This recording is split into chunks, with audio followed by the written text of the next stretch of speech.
സംസ്കൃത സർവകലാശാല അധ്യാപക നിയമനങ്ങൾ തടഞ്ഞ് ഗവർണർ. തിരക്കിട്ട് നിയമനം നടത്താനുള്ള തീരുമാനം മരവിപ്പിക്കാൻ വിസിക്ക് ചാൻസലറുടെ നിർദ്ദേശം. തിരിച്ചടിയേറ്റത് ഈ സർക്കാരിന്റെ കാലാവധിക്കുള്ളിൽ നിയമനം നടത്താനുള്ള നീക്കത്തിനാണ്. അധ്യാപകരുടെ എണ്ണം കൂടുതലെന്ന ഓഡിറ്റ് റിപ്പോർട്ട് മറച്ചുവെച്ചായിരുന്നു നിയമന നീക്കം. വിശദാംശങ്ങളുമായി പ്രജിത്ത് മോഹനൻ ചേരുകയാണ്. പ്രജിത്ത്, സർക്കാരിന്റെ കാലാവധി അവസാനിക്കാൻ ഇനി കേവലം മാസങ്ങൾ മാത്രമാണ്. അതിനിടയിൽ സ്വന്തക്കാർക്ക് നിയമനം നൽകുക, അത്തരത്തിലുള്ള സർക്കാരിൻ്റെ ആസൂത്രിതമായ നീക്കത്തിനാണിപ്പോൾ ഗവർണറുടെ ഇടപെടലുണ്ടായിരിക്കുന്നത് അല്ലേ? അധ്യാപക നിയമനം ഗവർണർ തടഞ്ഞിരിക്കുകയാണ്. മറ്റ് വിശദാംശങ്ങൾ കൂടി.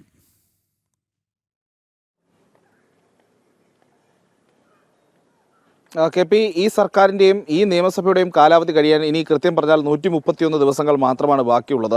അപ്പോൾ അതിനു മുൻപ് പരമാവധി സ്ഥലങ്ങളിൽ പരമാവധി ഇടങ്ങളിൽ നിയമനങ്ങൾ നൽകി കൂടുതൽ വോട്ട് സമ്പാദനം അല്ലെങ്കിൽ അതനുസരിച്ചുള്ള നടപടികളിലേക്ക് പോവുക, താൽക്കാലികക്കാരെ സ്ഥിരപ്പെടുത്തുക എന്നൊക്കെയുള്ള സ്ഥിരം നടപടികൾ കൂടെയാണ് ഇടതുപക്ഷ സർക്കാർ കടന്നു പോകുന്നത്. ഇതിൻ്റെ ഭാഗമായി കൂടിയാണ് 2021 വിജ്ഞാപനം പുറപ്പെടുവിച്ച ഒരു കുറച്ച് തസ്തികകളുമായി ബന്ധപ്പെട്ട് ഇപ്പോൾ ഒരു സ്ഥിര നിയമനത്തിന് ഈ യൂണിവേഴ്സിറ്റി അധികൃതർ നീക്കം നടത്തിയത്. സിൻഡിക്കേറ്റും വിസിയും ഒക്കെ ചേർന്നായിരുന്നു ഇത്തരത്തിലുള്ള ഈ നിയമനത്തിനുള്ള നീക്കം നടത്തിയിരുന്നു. പക്ഷേ ഇതിൻ്റെ ഒരു പ്രശ്നം എന്നുള്ളത്, നേരത്തെ തന്നെ സംസ്കൃത സർവകലാശാലയിൽ ഈ വിദ്യാർത്ഥി അധ്യാപക അനുപാതത്തെക്കാൾ കൂടുതലാണ് അവിടെയുള്ള പ്രൊഫസർമാരുടെയും ഗസ്റ്റ് അധ്യാപകരുടെയും ഒക്കെ എണ്ണം എന്നുള്ളത് പുറത്തു വന്നതാണ്. ഇത് സംബന്ധിച്ചൊരു CAG റിപ്പോർട്ടും ഒക്കെ വന്നതാണ്. അപ്പോൾ അത്തരം റിപ്പോർട്ടുകളിൽ പോലും പരാമർശമുണ്ടായിരുന്നു. ഓഡിറ്റ് റിപ്പോർട്ട് പോലും പരാമർശമുള്ള സാഹചര്യത്തിൽ ഈ അധികമായി അധ്യാപകരെ വീണ്ടും നിയമിക്കാനുള്ളൊരു നടപടിയാണ് യൂണിവേഴ്സിറ്റിയുടെ ഭാഗത്തു നിന്നുണ്ടായത്.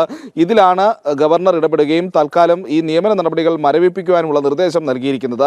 നേരത്തെ തന്നെ ഈ വിദ്യാർത്ഥി അനുപാതത്തിലെ പ്രശ്നങ്ങൾ, അധ്യാപക വിദ്യാർത്ഥി അനുപാതത്തിലെ എക്സസ് ചൂണ്ടിക്കാട്ടി BJP അല്ലെങ്കിൽ ഗവർണർ നേരിട്ട് നിയോഗിച്ച സിൻഡിക്കേറ്റ് അംഗങ്ങൾ അടക്കമുള്ളവർ കൃത്യമായ പരാതി ഗവർണർക്ക് നൽകിയിരുന്നു. ഈ പരാതി കൂടി പരിഗണിച്ചുകൊണ്ടാണ് ഇപ്പോൾ ഇങ്ങനെ ഒരു നടപടിയിലേക്ക് പോയിരിക്കുന്നത്. നേരത്തെ തന്നെ സംസ്കൃത സർവകലാശാലയുമായി ബന്ധപ്പെട്ട വ്യാപക പരാതികൾ ഉയർന്നിരുന്നു.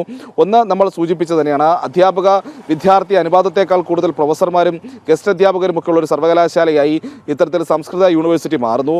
അതുകൊണ്ട് തന്നെ അധികമായിട്ടുള്ള അധ്യാപകരെയും കാര്യക്ഷമമായി പ്രവർത്തിക്കാത്ത യൂണിവേഴ്സിറ്റിയുടെ സെന്ററുകളും റീജിയണൽ സെന്ററുകളും ഒക്കെ അടച്ചുപൂട്ടണമെന്നുള്ള നിർദ്ദേശവും ഈ ഓഡിറ്റ് റിപ്പോർട്ടിൽ, നമ്മൾ നേരത്തെ സൂചിപ്പിച്ച ഓഡിറ്റ് റിപ്പോർട്ടിൽ ഉണ്ടായിരുന്നു. പക്ഷെ അതൊന്നും നടപ്പിലാക്കാതെയാണ് വീണ്ടും അധ്യാപകരെ നിയന്ത്രിക്കാനുള്ള അല്ലെങ്കിൽ നിയമിക്കാനുള്ള ഒരു തീരുമാനത്തിലേക്ക് ഓഡിറ്റ് റിപ്പോർട്ട് കൃത്യമായി ഉണ്ടായിരുന്നു. അതിൽ കൃത്യമായ രീതിയിലുള്ള വസ്തുത നിരത്തിയിരുന്നു. പക്ഷേ അതൊക്കെയും മറച്ചു വെച്ചുകൊണ്ടുള്ള ഒരു ഇടപെടലാണ്, തിരക്കിട്ട നീക്കമാണ് സർക്കാരിന്റെ ഭാഗത്തിനും ഉണ്ടായതല്ലേ?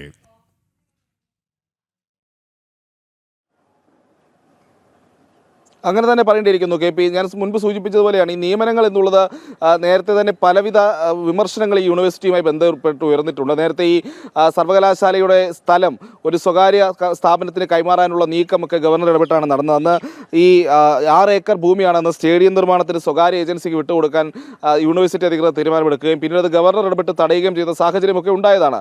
അതിന് പിന്നാലെയാണ് യൂണിവേഴ്സിറ്റിയിൽ വീണ്ടും ഇത്തരത്തിലുള്ള ഒരു ക്രമവിരുദ്ധമെന്ന് പ്രത്യക്ഷത്തിൽ തന്നെ പറയാവുന്ന ഒരു നീക്കം ഉണ്ടാവുകയും, അതും 2021 പുറപ്പെടുവിച്ചൊരു വിജ്ഞാപനമാണ്. അത് സ്വാഭാവികമായും ആ വിജ്ഞാപനത്തിൽ മാറ്റം വരുത്തേണ്ടിയിരിക്കുന്നു. 4-5 വർഷങ്ങൾ കഴിയുമ്പോൾ വീണ്ടും അതേ വിജ്ഞാപനം ഉപയോഗിച്ചുകൊണ്ട് നിയമനം നടത്തുക എന്നുള്ളത് തെറ്റായിട്ടുള്ളൊരു നടപടിക്രമമാണ്. അപ്പോൾ സ്വാഭാവികമായും പുതിയ വിജ്ഞാപനമടക്കം പുറപ്പെടുവിക്കേണ്ടതുണ്ട്. അങ്ങനെയുള്ള ഒരു നടപടിക്രമങ്ങളിലേക്കും പോകാതെ നേരത്തെ പുറപ്പെടുവിച്ചൊരു വിജ്ഞാപനത്തിൻ്റെ അടിസ്ഥാനത്തിൽ സർക്കാരിൻ്റെ കാലാവധി അവസാനിക്കുന്നതിന് മുൻപ് പരമാവധി നിയമനങ്ങൾ നടത്തുക എന്നൊരു തീരുമാനത്തിലേക്കാണ് യൂണിവേഴ്സിറ്റി പോയത്.